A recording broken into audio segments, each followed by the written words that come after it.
Биздин каналга катталып, видеого лайк басып, жаңылыктар менен өз убагында кабардар болуп туруңуздар. Бириккен улуттардын жалпы жыйынында кече күнү кечинде Орусия өз аскерлерин Украинанын аймагынан чыгарып кетиш керек жана Донецк менен Луганск республикалары боюнча чечимин жокко чыгарууга тийиш деген токтом кабыл алынды. Маселе 25 февралда Бириккен улуттардын коопсуздук кеңешинде каралган. Бирок Орусия токтомго вето салган жана ошондуктан талкуу жалпы ассамблеянын кароосуна келген. Тилекке каршы коопсуздук кеңешинин чечимдеринен айырмаланып, жалпы ассамблеянын резолюциясын аткарууну милдеттүү эмес. Кыргызстан кече күнү Кытай, Индия, Армения, Казакстан, Тажикистан жана дагы 30 мамлекет менен кошо калыс калды. Өзбекстан менен Түркмөнстан добуш берген жок. 2014-жылдын март айында Крым референдумунун мыйзамсыз деп табуу маселеси каралганда Кыргызстан, Тажикистан жана Түркмөнстан добуш берген эмес. Казакстан менен Өзбекстан калыс калган. Армения болсо Орусияны колдогон. Анда дагы маселе коопсуздук кеңешинде каралганда Орусия чечимге вето салган жана 9 күндөн кийин маселе жалпы ассамблеянын кароосуна коюлган. Кайсы бир мамлекеттин толугу менен көз каранды болгондо эгемендүү добуш берүү өтө кыйын. Маалымат булагы Nazar News KG. Украинадагы операцияны баштоого Орусия мажбур болду. Себеби Батыш Россия Федерациясынын айткандарын такыр уккан жок. Бул тууралуу өлкөнүн тышкы иштер министри Сергей Лавров билдирди. Белгилей кетсек, бүгүн Лавров орусиялык жана чет элдик ЖМКларга интервью берди. Биз мындай чечим кабыл алууга мажбур болдук, себеби бизди угушкан жок. 30 жыл бою, тагыраагы 1991-жылдан бери бизди алдап келишти, деди министр. Эске салсак, 24 февралдын таңынан тарта Украина Орусия маселесиндеги кырдаал башкача үңгүт алган. ЛР менен ДРдин жетекчилери Россия Федерациясынын лидери Владимир Путинден жардам сураган. Мындан улам Путин эртең менен элине кайрылып, Донбасста атайын операция өткөрүү чечимин кабыл алгандыгын жарыя кылган. Жана ошол эле күнү таң эрте менен Украинага каршы согуш башталган. 28 февралда Орусия менен Украина делегациясы Беларустун аймагында жолугуп сүйлөшүү жүргүзгөн. Жакын арада сүйлөшүүнүн экинчи айланпасы өтөт. Маалымат булагы Nazar News KG. Орусия Украинага кол салгандан бери батыш өлкөлөрүнүн өз ара ынтымагы бекемделип, Орусия мамлекетине байма-бай санкцияларды жарыялоодо. Аба мейкиндигин чектегенден тартып, батыштагы бир нече ири атактуу компаниялар Орусияда ишмердүүлүгүн токтотуп жатат. Учурда Apple, H&M, Nike компаниялары бренд Carl аталган аймакка товарларын сатууну токтотту. A-Size, Airap аттуу интернет-магазиндер Орусиядан буйрутмаларды кабыл албай жатат.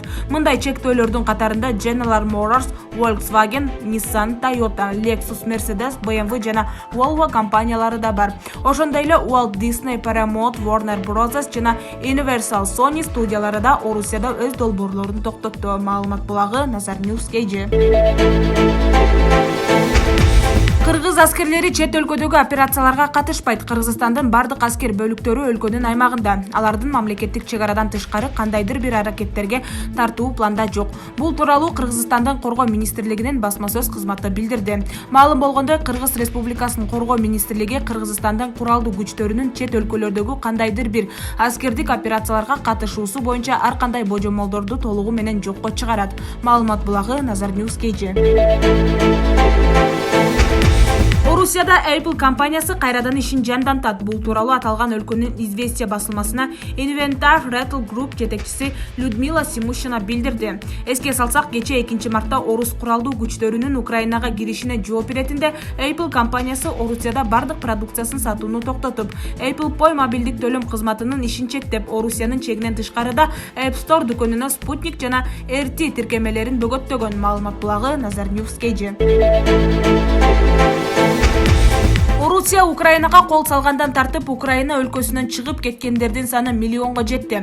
Бул тууралуу Бириккен Улуттар уюмунун качкындар боюнча жогорку комиссары Филиппо Гради Твиттердеги баракчасына маалымдады. Маалыматка караганда 7 күн бою өлкөдөн коңшу аймакка чыгып кеткендердин саны миллиондон ашкан. Эскерте кетсек, 24 февраль күнү Орусия Украинада аскердик операциясын баштаган. Учурда согуш уланып, жоготуулардын саны күндөн күнгө көбөйүүдө. Ал эми Киевдин жашоочуларынын дээрлик баары өлкөдөн чыгып кетүүгө аракет кылып, айрымдары метролордо баш калкалоодо. Маалымат булагы Nazar News KG. Орусиянын президенти Владимир Путин ЖККнун уставына контролдоочу мамлекет деген түшүнүктү киргизүүнү сунуштады. ЖККнун тынчтык орнотуу ишмердүүлүгү боюнча келишимге тиешелүү өзгөртүүлөрдү киргизүү пландалууда. Түзөтүүлөргө ылайык бул мамлекеттин эгидасы астында буунун алкагында операцияларга катышуу үчүн күчтөр түзүлүшү мүмкүн. Мамлекеттик думага 2007 жылдын 6 октябрында жамааттык коопсуздук келишим уюмунун тынчтыкты сактоо ишмердүүлүгү жөнүндө макулдашууга өзгөртүүлөрдү киргизүү протоколду ратификациялоо тууралуу мыйзам долбоору сунушталды. Долбоордо координациялоочу мамлекет Бириккен Улуттар уюмунун тынчтыкты сактоо операцияларында жамааттык тынчтыкты сактоочу күчтөрдү колдонууну уюштурууну жана ар тараптуу колдоо маселелерин чечүү үчүн жамааттык коопсуздук кеңеши тарабынан аныкталган мүчө мамлекеттердин бири экени айтылат. Ар бир мүчө мамлекет буунун мандаты боюнча тынчтыкты орнотуу операцияларына катышуу үчүн буунун тынчтыкты сактоого даярдык системасына катталган өзүнүн тынчтыкты сактоо контингенттеринин анын катышуусу жөнүндө МСКга маалымдоо менен жөнөтүүгө укуктуу. Маалымат булагы Аргумент KG. Жогорку кеңештин депутаттары Украинадагы окуяларга байланыштуу экономикалык жана улуттук коопсуздукту камсыз кылуу боюнча министрлер кабинетинин маалыматын жабык эшик артында угууну чечти. Эл өкүлдөрү Украинанын айланасында кырдаал курчуп, анын Кыргызстандын экономикасына терс таасирин тийгизип жатканын айтышкан. Мындан улам өкмөттүк кризистик кырдаалга даярдыгын билүү үчүн чакырышкан. Парламентке министрлер кабинетинин төрагасынын орун басары УКМК жетекчиси Камчыбек Ташиев, экономика жана коммерция министри Данияр Амангелдиев жана башка өкмөт мүчөлөрү келди. Жыйында эл аралык мамиле жана таалуулуу маселелер каралгандыктан жабык эшик артында өткөрүү чечимин кабыл алышты. Маалымат булагы Аргумент KG. УКМК төрагасы болуп турганда Идрис Кадыркулов коррупцияга айыпталып, кызматынан четтетилген. Артында тоодой калбыры бар шектүү катары белгилүү. Эми ушул Эргул Украинага элчи катары көрсөтүлгөндө жогорку кеңеш колдобой койгон, болбой эле болжонгон кызматына дайындалган. Натыйжада элчи катары иштей албай, Украинадагы кыргыз мекендештерибизге камкордук көрбөстөн өзү качып жүрүптүр. Милдетин аткара алган жок. Шымды бекер эле кийип жүрөбү? Аттиң, татыктуу уул кыздарыбыз жок беле. Маалымат булагы Аргумент KG.